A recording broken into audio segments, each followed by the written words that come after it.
Bismillahirrahmanirrahim. Assalamualaikum warahmatullahi wabarakatuh. Kaifahalukum? Mudah-mudahan anak-anak semua sehat walafiat. Hari ini kita akan belajar adab di sekolah. Pelajaran 3, akidah akhlak. Setiap hari kita pergi ke sekolah. Sekolah merupakan tempat kita belajar untuk mendapatkan ilmu yang bermanfaat.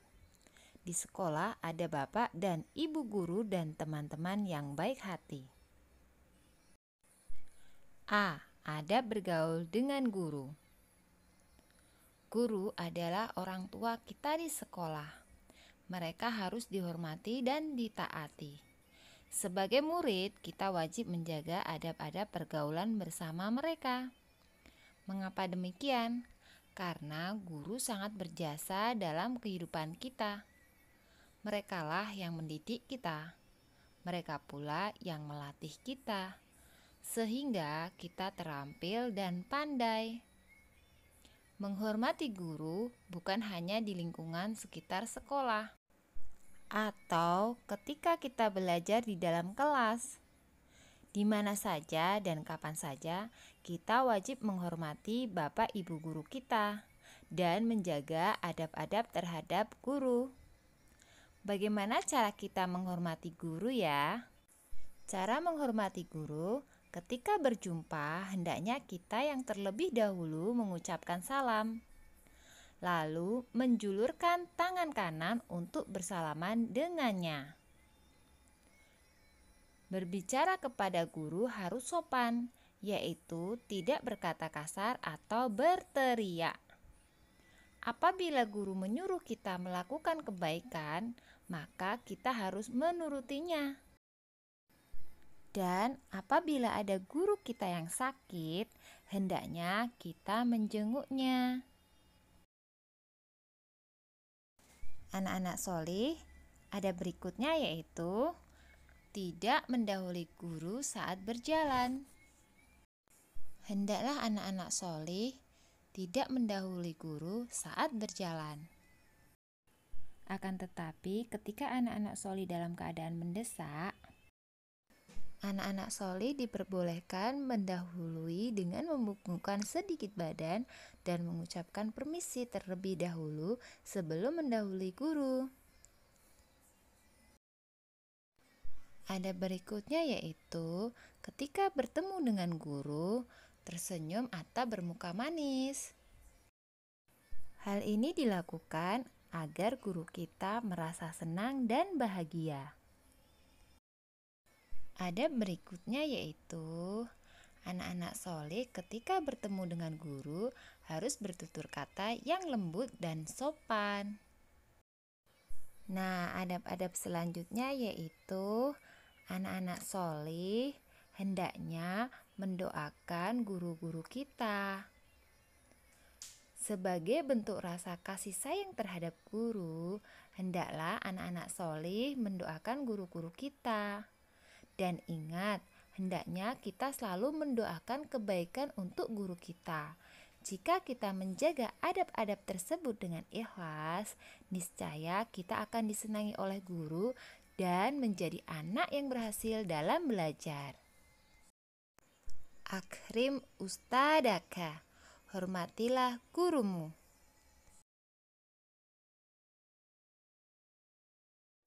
Kemudian adab-adab selanjutnya yaitu anak-anak soleh mengamalkan ilmu yang diajarkan oleh guru. Kita harus mengamalkan ilmu yang guru-guru kita ajarkan dalam kehidupan kita sehari-hari. Nah, sekarang kita masuk ke adab bergaul dengan teman sebaya. Adab yang pertama yaitu mengucapkan salam saat bertemu dan berpisah. Teman sebaya adalah teman yang umurnya sama dengan kita. Contohnya adalah teman satu kelas atau teman bermain sehari-hari. Terhadap sesama teman sebaya, kita harus saling menghormati dan tidak boleh saling bermusuhan. Bagaimana caranya ya? Kita harus memilih teman yang baik, yaitu teman yang berakhlak mulia. Sebab teman yang baik akan mengajak kita untuk melakukan kebaikan. Apabila bertemu teman sebaya, hendaknya kita mengucapkan salam kepadanya. Ada baiknya kita menjulurkan tangan kanan terlebih dahulu untuk bersalaman dengannya. Yang kedua yaitu bermuka manis atau tersenyum. Anak-anak solih, jika bertemu dengan teman-teman, hendaklah muka kita bermuka manis atau tersenyum, agar teman-teman kita merasa senang ketika berjumpa. Anak-anak solih, Allah tidak menyukai orang-orang yang mukanya masam. Berikut adalah ayat dalam Al-Quran tentang larangan menjadi orang angkuh.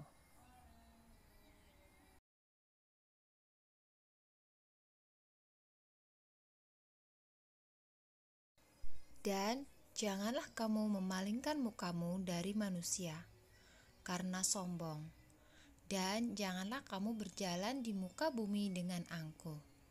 Sesungguhnya Allah tidak menyukai orang-orang yang sombong, lagi melaporkan diri.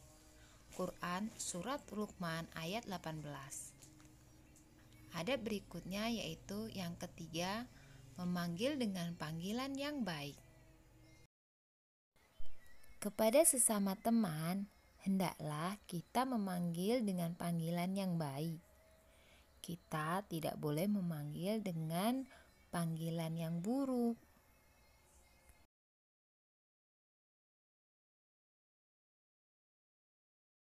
Adab yang keempat yaitu berbicara dengan perkataan yang baik. Anak-anak solih, kita diperintahkan oleh Allah Subhanahu wa Ta'ala untuk bersikap ramah dan bertutur kata yang baik terhadap sesama. Ada sebuah hadis Nabi tentang besarnya pahala berkata yang baik kepada sesama. Jagalah kalian dari api neraka, walaupun dengan bersedekah sepotong kurma. Namun, barang siapa yang tidak mendapatkan sesuatu yang bisa disedekahkannya, maka dengan berucap kata-kata yang baik. Hadis riwayat Al-Bukhari nomor 1347 dan hadis Muslim nomor 2346.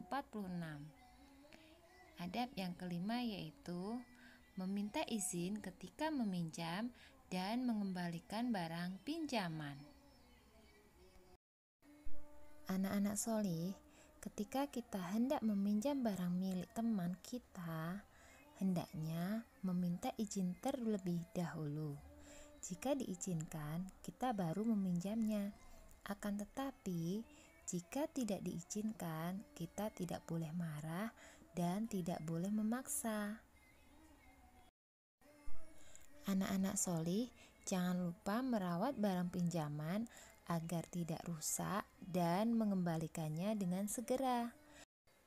Dan jangan lupa mengucapkan jazakumullahu khairan katsira atau terima kasih.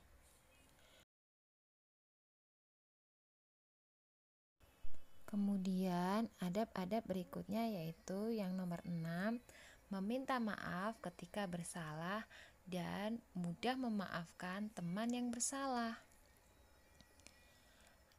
Anak-anak solih, ketika kita bersalah, jangan malu untuk meminta maaf. Insya Allah teman kita akan mau memaafkan. Jika tidak meminta maaf, biasanya masalah tidak akan selesai dengan segera. Yang terjadi malah bermusuhan dan tidak bertegur sapa. Jika ada teman yang bersalah, lapangkanlah hati kita untuk memaafkannya.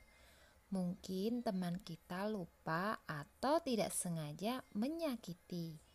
Ingatlah kebaikan teman kita agar kita mudah memaafkan.